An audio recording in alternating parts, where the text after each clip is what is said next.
നമസ്കാരം. ഇപ്പോഴത്തെ പ്രമുഖ തരികളുടെയൊക്കെ ഒരു റൊട്ടീൻ എന്ന് പറയുന്നത്, അവരുടെ ഒരു ദിനചര്യ എന്ന് പറയുന്നത്, രാവിലെ എഴുന്നേൽക്കുക, പ്രാഥമിക കൃത്യങ്ങളെല്ലാം നിർവഹിക്കുക, അതിനുശേഷം നേരെ നിയമസഭയിലേക്ക് ചെല്ലുക, ആളാം വീതം ഓരോരുത്തരുടെ വായിൽ നിന്ന് ചോദിച്ച് വാങ്ങിക്കുക. ഡെയിലി കിട്ടുന്നുണ്ട്, കൃത്യമായിട്ട് കിട്ടുന്നുണ്ട്. ഓപ്പോസിറ്റ് ഇരിക്കുന്നവരുടെ, ഭരണപക്ഷത്തിരിക്കുന്നവരുടെയൊക്കെ വായിൽ നിന്ന് നല്ല കൃത്യമായിട്ട് മറുപടികൾ ചോദിച്ച് വാങ്ങിക്കുന്നതാണ്, എരന്ന് വാങ്ങിക്കുന്നുണ്ട്. കഴിഞ്ഞ ദിവസം ഞാൻ കണ്ടു, സ്പീക്കറായിട്ടിരിക്കുന്ന തിരുവഞ്ചൂർ രാധാകൃഷ്ണൻ, അദ്ദേഹം പൊതുവെ ശാന്ത സ്വഭാവക്കാരനാണ്, അങ്ങനെയുള്ള ഒരു പ്രകൃതമാണ്. അദ്ദേഹം ആരോടും അനാവശ്യമായിട്ട് ഒന്നും കയർത്ത് സംസാരിക്കാറോ ഒന്നിലും ഇടപെടാനോ ചെല്ലാത്ത ആളാണ്. അദ്ദേഹം പോലും സാക്ഷാൽ ശ്രീമാൻ നാടിൻ്റെ അജയൻ ആയിരുന്ന ആളോട് ഗെറ്റ് ഔട്ട് എന്ന് പറയാതെ പറയുന്നത് കണ്ടു. പറയാതിരിക്കാൻ നിവൃത്തിയില്ല. അങ്ങേക്ക് ആ കാര്യം ഒരു വിവരം പറഞ്ഞ് വാക്കൗട്ട് നടത്തുന്നതിന് സ്വാതന്ത്ര്യമുണ്ടോ? അതായത് സഭയിൽ ഒരു അടിയന്തര പ്രമേയം അവതരിപ്പിക്കാനുള്ള ആവശ്യത്തെ നിഷേധിച്ചു. അത് അടിയന്തര പ്രമേയം അനുവദിക്കാൻ പറ്റില്ല എന്ന് പറഞ്ഞു. എന്നിട്ട് അതിലെ കണ്ടന്റുകളെ കുറിച്ച് വീണ്ടും സഭയിൽ വാചാലനാകുന്നത് ആ സഭയിലെ രീതിക്ക് യോജിച്ചതല്ല എന്ന് സ്പീക്കർ വ്യക്തമാക്കി. പിന്നെയും നിന്ന് സംസാരിക്കുകയാണ് ഇത്രയും വർഷത്തെ പരിചയമുള്ള മൂത്ത് നരച്ച സഖാവ്, ഇവരുടെ എല്ലാം ക്യാപ്റ്റൻ. അപ്പോൾ സംസാരിച്ചപ്പോൾ പറഞ്ഞു, നിങ്ങൾക്ക് വേണമെങ്കിൽ നമ്മുടെ ഇവിടുത്തെ രീതികളനുസരിച്ച് ഇറങ്ങിപ്പോകാം, വാക്കൗട്ട് നടത്താം, ഇറങ്ങിപ്പോ മനുഷ്യ, ഇറങ്ങിപ്പോഹേ. നിങ്ങൾക്ക് ഇവിടുത്തെ രീതികളൊന്നും നിങ്ങൾക്ക് അനുസരിക്കാൻ പറ്റുന്നില്ലെങ്കിൽ ഇത് മതിയാക്കി പോടോഹേ എന്നാണ് പറയാതെ പറഞ്ഞത് സ്പീക്കർ. അടിയന്തര പ്രമേയത്തിലുള്ള സാധ്യത ഒഴിവാക്കി അതിനകത്തെ കണ്ടൻസിലോട്ട് പിന്നെ നമുക്ക് പോകാൻ കഴിയില്ല. ഇങ്ങർക്ക് ഇതിൻ്റെ വല്ല ആവശ്യമുണ്ടോ? ഒന്നാമത് തന്നെ ഈ പ്രായത്തിൽ വീട്ടിൽ വിശ്രമിക്കേണ്ട സമയത്ത് വന്ന് പ്രതിപക്ഷ നേതാവായിട്ട് ഇരിക്കുന്നതേ മോശം, ഒരാവശ്യമില്ലാത്ത കാര്യം. അവിടെ വന്ന് ഇരുന്നാൽ തന്നെ ആവശ്യമുള്ള കാര്യങ്ങൾക്കല്ലേ വായ തുറക്കേണ്ടത്. ആവശ്യമുള്ള ഒരു കാര്യത്തിന് വായ തുറക്കത്തില്ല. അതാ ഇപ്പം തന്നെ കണ്ടില്ലേ, കഴിഞ്ഞ ദിവസം ഒരു അരകുപ്പി ചെളിവെള്ളമായിട്ട് വന്ന് നിന്ന് അമീബിക് മസ്തിഷ്ക ജ്വരത്തിൻ്റെ ഭീകരതയെക്കുറിച്ചൊക്കെ പ്രസംഗിക്കുന്നത് കേട്ടു. ഇത് അമീബിക് മസ്തിഷ്ക ജ്വരമടക്കം ഉണ്ടാക്കാൻ പറ്റുന്ന തരത്തിലുള്ള വെള്ളമായിരിക്കും.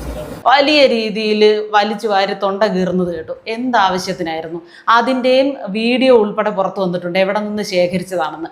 ആ തുറങ്കെട്ടി നിൽക്കുന്ന വെള്ളം AIYFന്റെ പ്രവർത്തകർ കുപ്പിയിൽ കോരിയെടുക്കുക. നമ്മളിപ്പോൾ പനിനീര് കൊണ്ട് റോഡിൽ ഒഴിച്ചാലും പാല് കൊണ്ട് റോഡിൽ ഒഴിച്ചാലും ഒഴിച്ചിട്ട് അവിടുന്ന് നമ്മൾ കോരിയെടുത്താൽ അതിനകത്ത് അഴുക്ക് കാണുമോ ഇല്ലേ?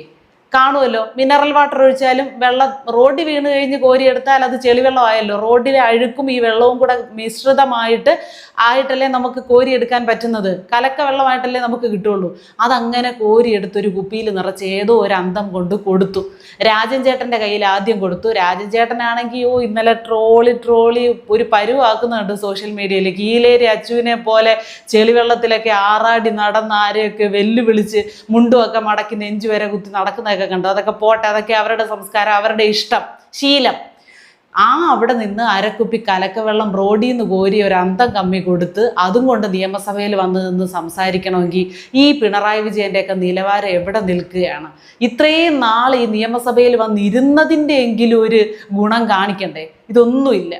എന്നിട്ട് സഭയുടെ രീതികൾക്ക് അനുസൃതമായിട്ടല്ലാതെ സംസാരിച്ചിട്ട് പ്രവർത്തിച്ചിട്ട് സ്പീക്കറോട് പറയുകയാണ്, അങ്ങേപ്പോലൊരു നീതിമാൻ ഞാൻ സംസാരിക്കുന്നതിനിടയിൽ കയറി ഇടപെടുമെന്ന് ഞാൻ വിചാരിച്ചില്ല, അങ്ങയുടെ ഭാഗത്തു നിന്ന് ഇങ്ങനെ ഒരു പ്രതികരണം ഞാൻ പ്രതീക്ഷിച്ചില്ല എന്നൊക്കെ സ്പീക്കറോട് പരാതി പറയുകയാണ് പിണറായി വിജയൻ. പോലുള്ള ഒരു നീതിമാൻ ആ ചെയറിൽ ഇരുന്നുകൊണ്ട് ഇരിക്കുന്ന ഘട്ടത്തിൽ ഇത്തരമൊരു കാര്യം സംഭവിക്കാൻ പാടുണ്ടോ എന്നുള്ളതാണ്. അപ്പോ തിരുവഞ്ചൂർ രാധാകൃഷ്ണൻ പറയുന്നുണ്ട്, നിങ്ങളെപ്പോലുള്ള ഒരാളെ പറഞ്ഞ് മനസ്സിലാക്കേണ്ടി വരുന്ന ഗതികേടിനെ കുറിച്ച് എനിക്കും സങ്കടമുണ്ട്. നിങ്ങളെപ്പോലുള്ള ഒരാൾക്ക് പറഞ്ഞു തരേണ്ട കാര്യമുണ്ടോ നിയമസഭയുടെ അകത്തെ രീതികളെ കുറിച്ച്? ഒരു വിഷയം അവിടെ സംസാരിച്ച് നിർത്തിക്കഴിഞ്ഞാൽ, സംസാരിക്കാൻ അതിന് പെർമിഷൻ തന്നില്ലെങ്കിൽ സംസാരിക്കാതിരിക്കുക എന്നുള്ളതാണ് രീതി, അല്ലെങ്കിൽ ഇറങ്ങി പോകാനാണ് പറഞ്ഞത്. പ്രതിപക്ഷം ഒട്ടും സ്ട്രോങ് അല്ല എന്ന് നമുക്ക് മനസ്സിലാകുകയാണ്. ഈ നിയമസഭ നമുക്ക് ഓരോ ദിവസവും സഭാ TV കാണുന്ന സമയത്ത്, അല്ലെങ്കിൽ നിയമസഭയിലെ വാർത്തകളും അവിടെ നടക്കുന്ന സംഭവങ്ങൾ അരങ്ങേറുന്നത് നമ്മൾ കാണുന്ന സമയത്തും വല്ലാത്ത സഹതാപമാണ് ഇവരോട് തോന്നുന്നത്. ഭരണപക്ഷത്തിരുന്നപ്പോഴും ഇവർ കഴിവുകെട്ടവരായിരുന്നു, പ്രതിപക്ഷത്തിരിക്കുമ്പോഴും വെറുതെ നേഴ്സറി പിള്ളേർ അങ്ങോട്ടും ഇങ്ങോട്ടും കുശുമ്പും കുന്നായ്മയും പറയുന്ന പോലെ ഇട്ടോ എന്ന് വെക്കുന്നതല്ല, അത് കാര്യമായിട്ടുള്ള ഒരു കാര്യങ്ങളും പറയുന്നില്ല.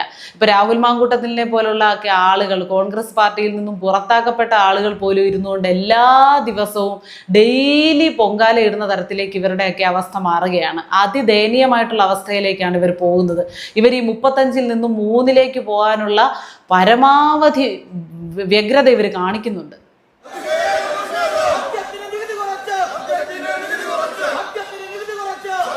മദ്യം മദ്യം മദ്യം മദ്യം മദ്യത്തിനെതിരെ അയ്യോ എല്ലാവരും മദ്യവർജനക്കാരായി. ഇപ്പോൾ കഴിഞ്ഞ സഭയെ കിടന്നുകൊണ്ട് ഭയങ്കര മുദ്രാവാക്യം വിളിയായിരുന്നു.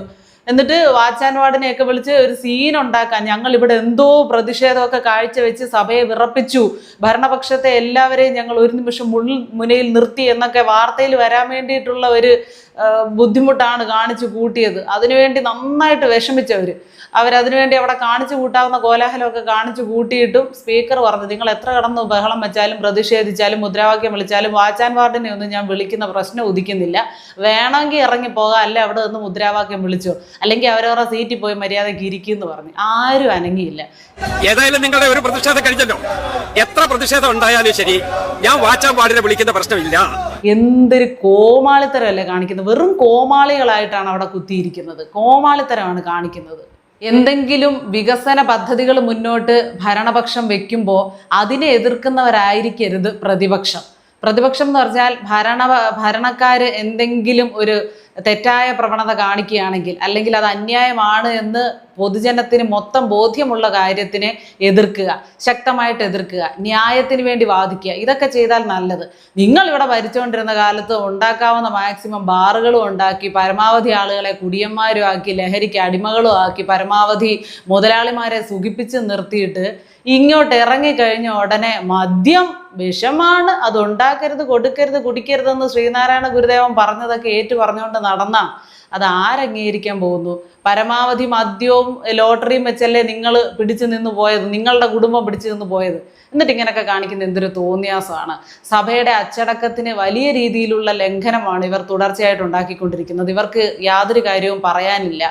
അതിന് എന്തൊക്കെയോ ബഹളം ഉണ്ടാക്കുന്നു. അതിനെ ഭരണപക്ഷം കൃത്യമായിട്ടുള്ള രീതിയിൽ നേരിടുന്നുണ്ട്. അതിനെയൊക്കെ നല്ല യുക്തിസഹമായിട്ട് അതിനോട് പ്രതികരിക്കാൻ കഴിയുന്ന ഒരു സ്പീക്കറാണ് നിലവിലുള്ളത് എന്നതാണ് ഏറ്റവും വലിയ നേട്ടം.